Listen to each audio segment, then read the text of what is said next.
Hello मेरे बच्चों, जय स्वागत है आपका विनर्स एकेडमी प्रयागराज में।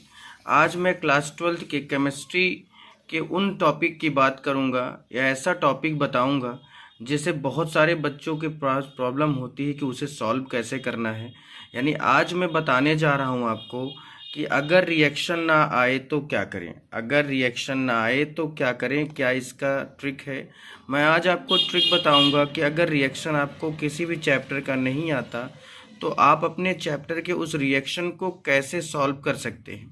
वैसे टोटल आपका 70 नंबर का पूरा पेपर होता है, लेकिन आपको मैं बता दूं कि 10 से 15 नंबर आपको केवल रिएक्शन के मिलते हैं। तो आप इसको वीडियो को लाइक करना, दोस्तों के पास शेयर करना और चैनल पर नए हो तो सब्सक्राइब जरूर करें। अब यहाँ पर टॉपिक हमारा है कि अगर रिएक्शन ना आए तो क्या करें। देखिए, इसके लिए मैं आपको बहुत ही बेहतरीन ट्रिक बताने जा रहा हूँ, जिसे अगर आपने देख लिया, समझ लिया तो मैं गारंटी देता हूँ कि आपको बिल्कुल 10 में से 10 नंबर तो मिलेगा ही, अगर 10 नंबर का आता है तो। मैं आपको सबसे पहले कुछ तरीके बताने जा रहा हूं कि आप उस अपने रिएक्शन को कैसे याद रख सकते हैं, या रिएक्शन के ना आने पर क्या ट्रिक आप यूज़ कर सकते हैं, किस ट्रिक का यूज़ करके आप अपने रिएक्शन में पूरे में से पूरा नहीं तो आधा नंबर तो पा ही जाएंगे। क्योंकि प्रॉब्लम ये होती कि रिएक्शन नहीं आता तो हम उसे छोड़ देते हैं और जितना हो सकता है उससे दूर भागते हैं। तो भागना नहीं है, आपको अपना रिएक्शन सॉल्व करना है, भले ही उसका हमें आधा नंबर ही क्यों ना मिले। तो चलिए, सबसे पहले मैं यहाँ पर बात करूँगा पहले ट्रिक की, कि यहाँ पर है कि अगर आप किसी भी रिएक्शन को याद करना चाहते हैं तो आप फॉर्मूला याद करें। फॉर्मूला आपको याद करना जरूरी है। आप किसी भी रिएक्शन को ना रटें, किसी भी रिएक्शन को याद ना करें, लेकिन आप फॉर्मूला जरूर याद करें। फॉर्मूला याद होगा तो आप अपने से भी कुछ ना कुछ बनाकर लिख सकते हैं। लेकिन अगर आपको फॉर्मूला याद नहीं है तो आप बिल्कुल बना नहीं पाएंगे और आप छोड़ेंगे तो आपका नंबर जरूर कटेगा, ये भी गारंटी है। तो अगर आप अपना नंबर नहीं कटवाना चाहते हैं, आप चाहते हैं कि नहीं आने की कंडीशन में आपका एक जीरो भी नंबर ना मिले, उससे ज़्यादा मिले, तो आप फॉर्मूला ज़रूर याद करें। जैसे आपको पता है कि बेंजीन का फॉर्मूला होता है C6H6 होता है, या एसीटोन का होता है CH3COCH3, है ना। ऐसे फॉर्मूलों के या ऐसी चीज़ों को अगर आप याद रखते हैं, ये पूरा हमारा फॉर्मूला होता है, अगर इसे याद रखते हैं और आपको ना आने की कंडीशन में, अगर रिएक्शन नहीं आता, ना आने की कंडीशन में अगर आप इनका फॉर्मूला ही लिख देते हैं तो आप मान के चले कि आपको 5 में से 4 नंबर, या 5 में से 4 तो नहीं, लेकिन हाँ 3 नंबर जरूर आपको मिल जाएगा। उसके बाद आता है कि सबसे ज़्यादा रिएक्शन कहाँ से बनते हैं या किस चैप्टर से पूछे जाते हैं। सबसे ज़्यादा जो रिएक्शन होता है वो किस चैप्टर से ज़्यादा पूछे जाते हैं।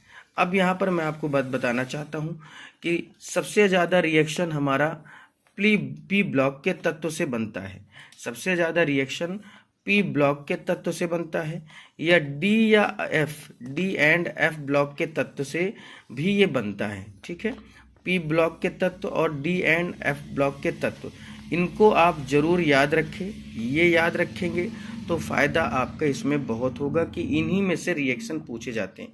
और ये था हमारे इनऑर्गेनिक केमिस्ट्री का कुछ पार्ट, जो मैंने आपको बताया कि इनऑर्गेनिक केमिस्ट्री ये कहाँ से सबसे ज़्यादा रिएक्शन बनता है, कहाँ से सबसे ज़्यादा पूछा जाता है।